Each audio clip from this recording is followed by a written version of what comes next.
Lisa Pezik here. And in this episode, I want to talk about the word evolution. And more importantly, evolution of your brand. Now, it's no surprise that we evolve as humans as the decades go on, and from our 20s to our 30s and our 40s, whether we have children or we don't, whether we take care of aging and elderly parents, whether our friend circles change, our jobs change, our businesses change. If we don't evolve and we don't grow and we don't adapt, we typically don't stay on this planet, right? That's like if you can think about dinosaurs, and if you think about business, places like Blockbuster.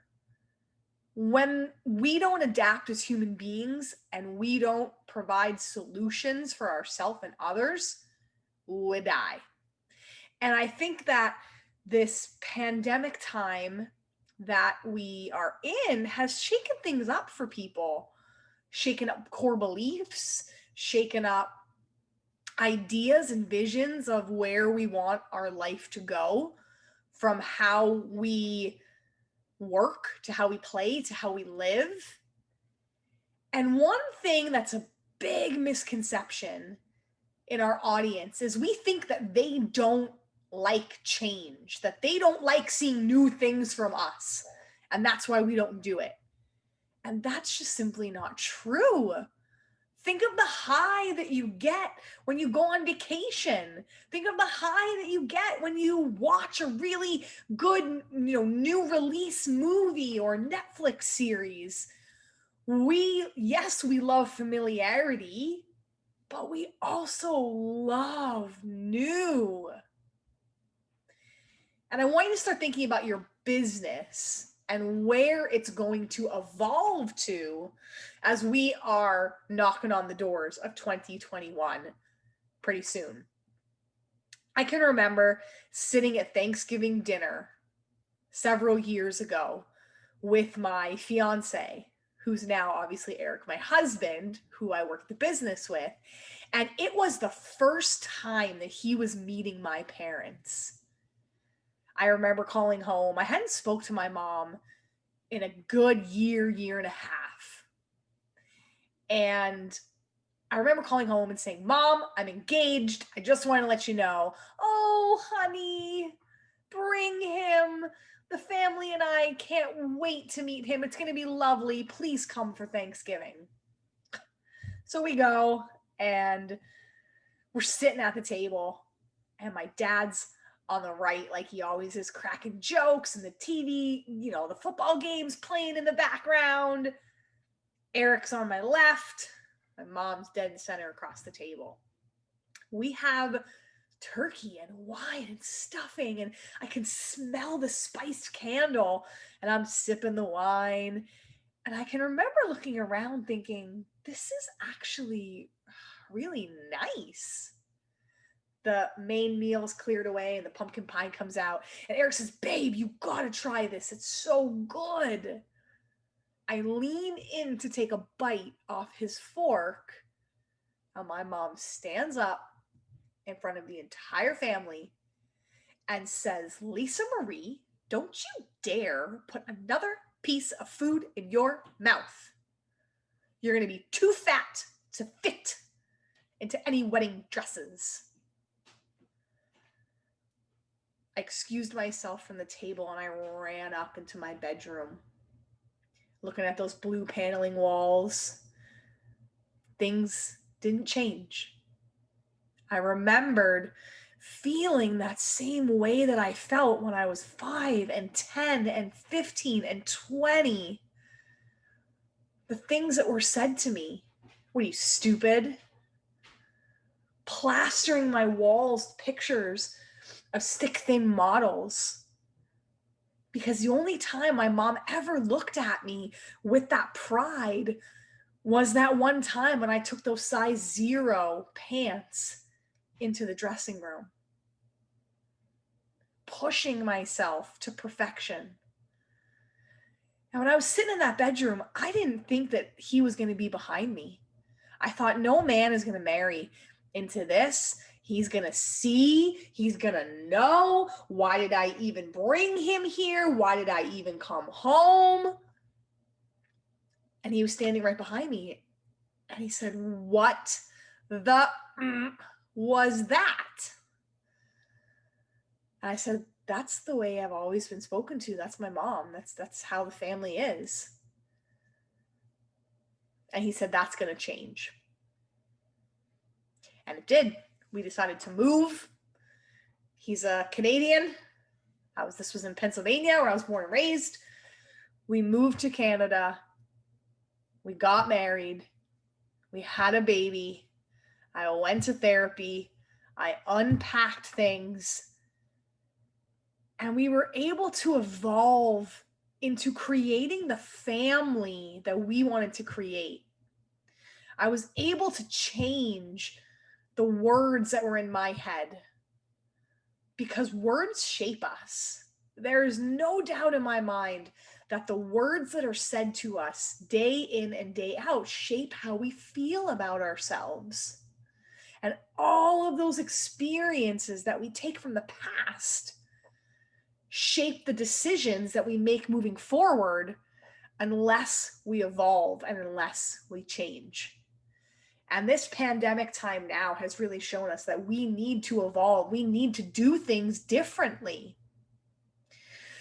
Usually the first evolution of our business and our brand is what we're good at, what our strengths are. So I always had this back and forth between my weight. And when I finally started going to therapy and figuring things out, I was able to lose over 100 pounds. I was overweight as a kid, and then I had a lot of unhealthy habits that allowed me to get to that size 0. And then rebound weight gain came back because I didn't fix my brain. I didn't fix that voice in my head. I was using willpower to punish myself. And then when life got stressful, I was using food to comfort myself. And when I finally went to therapy and I unpacked it, it was all the emotional baggage that I had to let go of. I lost over 100 pounds. So I thought, I'm going to go and be a health coach. I am going to teach other women who have all this crap from other people how to let that go. Because you could be eating right, you could be exercising, and if there's crap in your head, things are not going to stick. So that was my first business, was being in the health and fitness world. And I added a network marketing business and multiple streams of income. And I was living that crazy life of doing 100 different things in the health and fitness space. And it got me to a point where it worked, and then it didn't. Because I felt like I was called to do more. It was always people's stories that I was so innately interested in. And that leads to the next evolution that happened in my business, which was, what problems do you solve for people? And I started to realize that as I was fixing people's self-talk, amplifying their voice, getting them on the path that they wanted to be on, that felt really good. And then I decided, we talk about value ladders and the client journey. I thought, where am I going to go with these people after they master their health? And I thought, I'm going to go business. I'm going to teach people how to have a business, whether that's a network marketing business and stand out from the rest of the network marketers, do it right way, sell with soul, sell with your heart. Don't make it feel like selling. And I thought, I'm going to now pivot to teach people about business. And I'm going to plunk this in. I had this 6-month, I called it Love and Legacy Mastermind, self-love for yourself, and then legacy you relieve into the world. That's where I'm going to take them. And month 3 was business. That was the progression. That was the piece that everybody loved. Their eyes lit up when they thought about personal freedom, because now not only do they have personal freedom in their body, they wanted personal freedom in their life.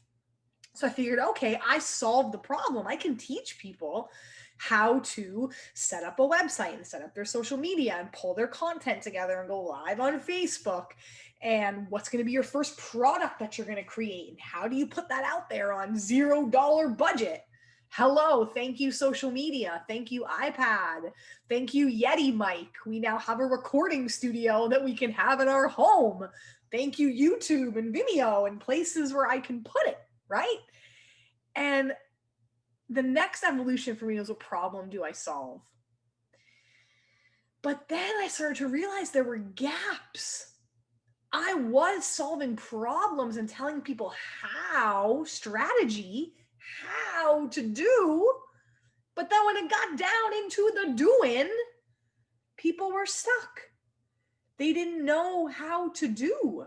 They didn't know how to do the tech. I started teaching people some advanced, here's a funnel, and here's really how the sales process should be. Here's your pixel. Here's how you run Facebook ads. And I was able to do all of this because of my handsome husband, who was a graphic designer and coder and web developer and funnel builder and lead generator and all these things that he had done while he worked in the agencies before he went out on his own as an entrepreneur. And I realized people need implementation. They need done for you. Because some people will put in the time, they'll put their butt in the seat, they'll slog it out, they'll learn and they'll do it. But other people want to stay in their lane and they want it done for them. So the last evolution was not only just the strategy, but the implementation.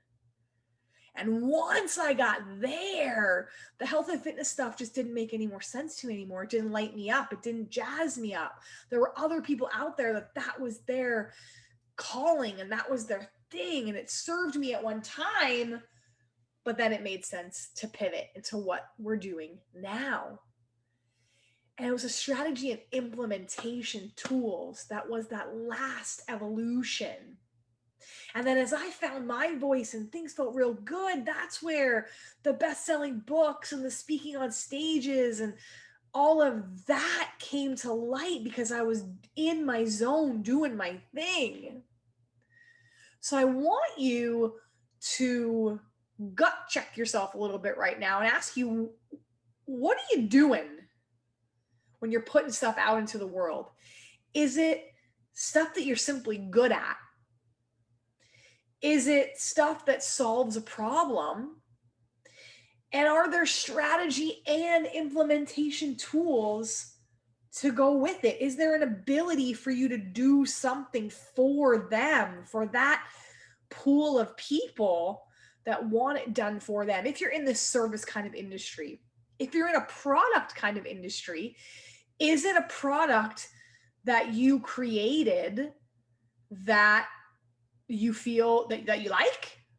Or is it something someone said, hey, this is probably a good idea, you should go do this, go create that, and you don't feel that soul work or that soul pull to it? You know, one thing between my husband and I is when we instantly met, our souls said, I got you, right? Through the good, the bad, the pretty, the ugly. And that came to life for me when that situation happened. And he was like, I got you. You know, some guys would have said, I'm not going to rock the boat. I'm not going to say anything. Or some guys, you know, would have said, this family is cray cray. Nope. I don't want a mother-in-law or in-laws like that. Goodbye. I got you. And that's the way I want you to feel if you're stuck and you're in that plateau and you're not sure, maybe you don't even love the content and the things that you're speaking about. The other day, I had a couple of people respond to my weekly newsletter and they said, I loved it. This was really good this week. And in my head, I thought, ding, ding, ding. Yeah, because I talked about the things that I wanted to talk about. When I care about it, you care about it, because you can feel and see that passion in me. So it all starts with you, not just what you're good at, not just what problems you solve for people. What is that strategy that you know, and you know it because of your life experience? Yes, you know it because of your degree and your mentors and people you've studied with if you've done that. That's the strategy. But there's also life skills and life strategy. You know, where I am today was birthed not only from my husband believing in me and us and him being entrepreneurial and helping me see the light, but it was because I didn't pigeonhole myself into I lost all this weight and now I'm going to help people lose weight. I questioned that next step ahead of where am I going to take them and what do these people need? And even if it wasn't business, if they were like, I don't care about business. I had one lady, it was, how do we get you a raise in your job? How do we get you more vacation time? Like, how do we get you what you want? How do we get you in a different department? How do we get you what you want in the job that you're in? Women, we're so bad at answering that question. What do I want? Not what my mom wants, not what my husband wants, not what my kids want, not what my boss wants, not what those investors want, not what Jane down the block wants. What do I want? And when I started answering that question, the right content and the right direction showed its way to me. But that's because I think I took the steps. I implemented. So that's why I always say action is never lost. You can't evolve if you don't ever start.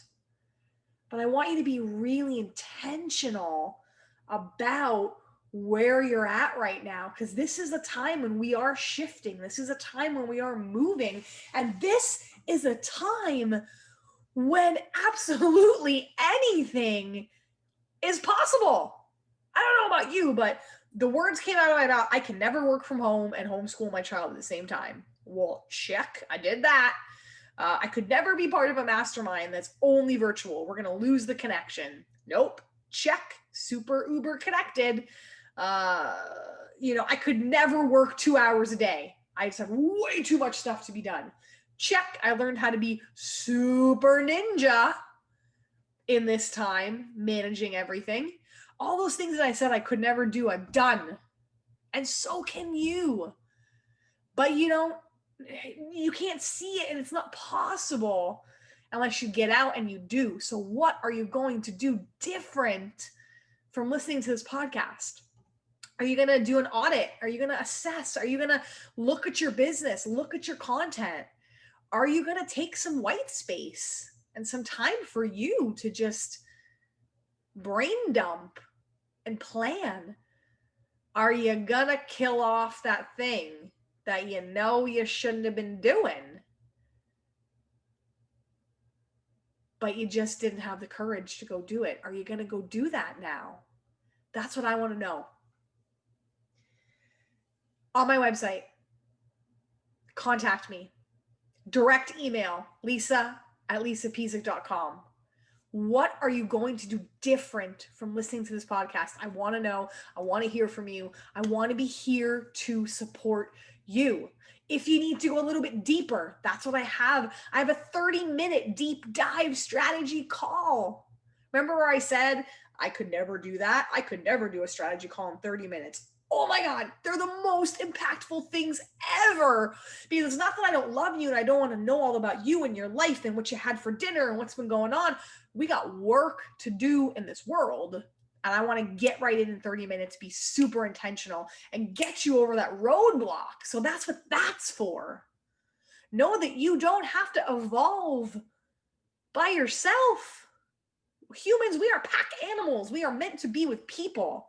So know that you got me in your corner, and I'd be so happy to help you at whatever pothole you're twisting your ankle in right now. I got you shoulder to shoulder. I'm just an email or a message away. Thank you so much for tuning in to the Lisa Pezik Show, and I'll see you next time.